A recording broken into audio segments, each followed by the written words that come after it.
Yo, what is going on, football friends? NFL Addict here, bringing you guys another video. Before I did my schedule win-loss prediction, I wanted to do this ranking of the AFC West position groups so you guys can kind of see where I'm at on the Raiders. I do want to say a few things as well. One, my opinions do not reflect anybody else's but my own. These are my opinions. I do not listen to the media. And although I do work for Pro Football Focus, PFF, these are not the reflection of their views either. These are my own opinions. Now, with that out of the way, guys, if you are enjoying the content, please drop a like and please subscribe. Let's get right into this video. Starting off with the quarterback position, obviously Patrick Mahomes being the best quarterback in the NFL right now. Absolutely elite. Him and Russell Wilson making plays outside of structure the way they do is just absolutely unbelievable. Patrick Mahomes coming off a Super Bowl. Obviously the Chiefs are going to be ranked number one. Next, I have the Raiders. I do think Derek Carr is a better quarterback than Drew Lock right now. We don't really know what Drew Lock is, and last time I checked, he threw for less than 200 yards against an atrocious Raiders defense last year. Just something to keep in mind. He was a rookie, he will develop, but I still think the Raiders have the edge, especially since they have Mariota backing Carr up. And lastly, the Chargers. We know what Tyrod Taylor is, kind of that game manager type. He's not going to make any plays for you, and we do not know what Justin Herbert is yet, which is why I have them coming in last. Moving on to the running back position, you can argue that the Broncos should be one, the Raiders should be one. I put the Raiders here. Josh Jacobs broke more tackles than any running back in the league last year, and in 13 games. That is absolutely unbelievable. You know, the Broncos have Melvin Gordon, they have Phillip Lindsay. Neither of them are better than Josh Jacobs. Melvin Gordon had a terrible year after coming back last year. And, you know, Phillip Lindsay's a good running back, but he's not Josh Jacobs. And if you can measure a running back on something they do on their own, something the offensive line doesn't do for them, breaking tackles is that thing. I'm going to put the Raiders ahead of the Broncos.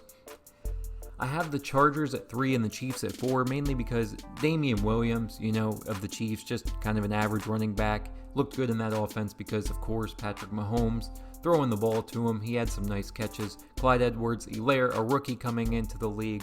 I don't know much about him yet. Obviously, he was very good at LSU, but the Chargers do have a proven back in Austin Eckler, who is very talented and probably better than Edwards-Helaire at this point. So I'm just going to put the Chargers at 3, the Chiefs at 4.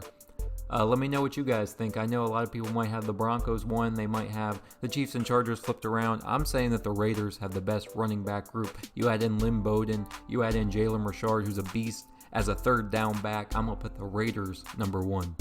Moving on to the wide receiver position, I have the Chiefs number 1. Tyreek Hill, to me, in my personal opinion, is the best wide receiver in the NFL, not just because of his speed, but his release off the line of scrimmage is insane, and his ability to just bounce off tacklers. He would be a good running back if he played running back, but he is an excellent wide receiver. If you don't have him in number 1, you at least have to have this guy in your top 5 wide receivers in the NFL. And then after the catch, obviously, he can break ankles, bounce off of people. He is just a very good wide receiver. They also have more speed with Mecole Hardman. Sammy Watkins is a very polished receiver, although he doesn't have all the production in the world. I'm going to put the Chiefs number 1 here. I put the Broncos at 2 over the Chargers. I know the Chargers have 2 proven receivers in Mike Williams and Keenan Allen, but the Broncos, I think it's obvious that Jerry Jeudy is going to be very good. Courtland Sutton is already a beast, and they just added KJ Hamler in the slot as well. I'm going to put them at 2 over the Chargers. Chargers obviously coming in at 3. Mike Williams, beast of a deep threat, and, you know, Keenan Allen is just all good. Keenan Allen doesn't get much separation, but he's really good at the catch point. I like Keenan Allen. I like Mike Williams. And I have the Raiders at 4 just because no real proven commodities on their roster to this point. We're really banking on Henry Ruggs to come in and stretch the field and be a true number 1. Tyrell Williams didn't really prove last year that he can be a number 1. We're hoping he can be a solid number 2. And Hunter Renfrow, we know what he is, an absolute beast in the slot. You know, these receiving cores are close in some aspects. The Raiders come in last year, unfortunately, but this is just how I have them personally ranked. Tight end position, obviously Travis Kelce, George Kittle, 1 and 2 in the league, either order, but I have the Chiefs number 1 just because Travis Kelce is absolutely dominant. I have the Raiders at number 2 because Darren Waller is a beast and Foster Moreau is also a beast. You could argue that as a position group, maybe the Raiders have a better group. I'm going to stick with the Chiefs at 1. I put the Chargers at 4 because although I think Hunter Henry is overall better than Noah Fant at this point, he's always hurt, and the Broncos did just add another speedy tight end in the draft. So I'm going to put the Broncos at 3 and the Chargers at 4 here, with the Chiefs being at number 1. Again, I do like Travis Kelce over Darren Waller, but when you add in Foster Moreau, it does get interesting, but we don't know 100% what he is yet. Moving on to the O-line, in my opinion, Raiders number 1. It's not that close. 2, in my opinion, bookend tackles. I do think Colton Miller is going to take a huge leap in his 3rd year because he took a huge leap in his 2nd year. You can argue that it still wasn't great, but it was at least average. I think he takes another leap this year. Trent Brown, obviously, when healthy, can be one of the better right tackles in the NFL. Rodney Hudson, unquestioned top 2 center, unquestioned top pass blocking center. You could argue he is the best center. The guard position is good. You know, Gabe Jackson really isn't what he once was. He's had some down years recently, and he's just fought injuries over and over again. But Richie Incognito was an absolute beast last year, especially in pass protection. He's also a mauler in the run game. Raiders, best offensive line in the AFC West. Coming in second, Broncos. They just have some good players on that offensive line. Garrett Bowles obviously isn't great. Jawan James is a good right tackle. They have a pretty good interior offensive line. Dalton Risner is probably going to take another step forward. I got the Chiefs coming in 3rd. Mitchell Schwartz, probably the best tackle in the NFL, although he plays right tackle. It doesn't really matter. In my opinion, Mitchell Schwartz, best tackle in the NFL. Eric Fisher is not a bad left tackle either, so they got that going for them. And then the Chargers come in last because their offensive line is always atrocious.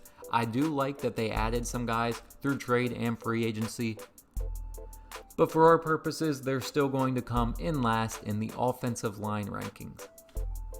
Defensive line, it's hard to rank the Chargers and the Broncos. I chose the Chargers mainly because Joey Bosa and Melvin Ingram, still 2 young guys that can really get after the quarterback. The Broncos obviously have Von Miller and Bradley Chubb. I chose the duo of Joey Bosa and Melvin Ingram over those 2. Let me know what you guys think about it. I think the interior, you can say the Broncos added Jarrell Casey. Well, he's a beast, but the Chargers also added Linval Joseph, who is also a beast. So Chargers and Broncos very close. I went with the Chargers. I went with the Chiefs 3rd and the Raiders 4th. The Chiefs have some proven guys in Chris Jones, and although Frank Clark wasn't great last year, he has proven that he can get after the quarterback and stop the run in this league. The Raiders come in last just because a lot of unproven guys. You're betting on a lot of potential. You're betting on Cleveland Ferrell taking a step forward. You're betting on Max Crosby taking another step forward. You're betting on Maurice Hurst taking another step forward. So a lot of potential on the Raiders defensive line. But again, I'm going to give the Chargers the edge at number 1 over the Broncos. Let me know what you guys think about this one in the comments as well. I think this is real close in the top 2, and then kind of a big drop off, and then the bottom 2 are close as well. Before I get into linebackers, let's just stop, and look at the screen. Take about 5 seconds and soak it in.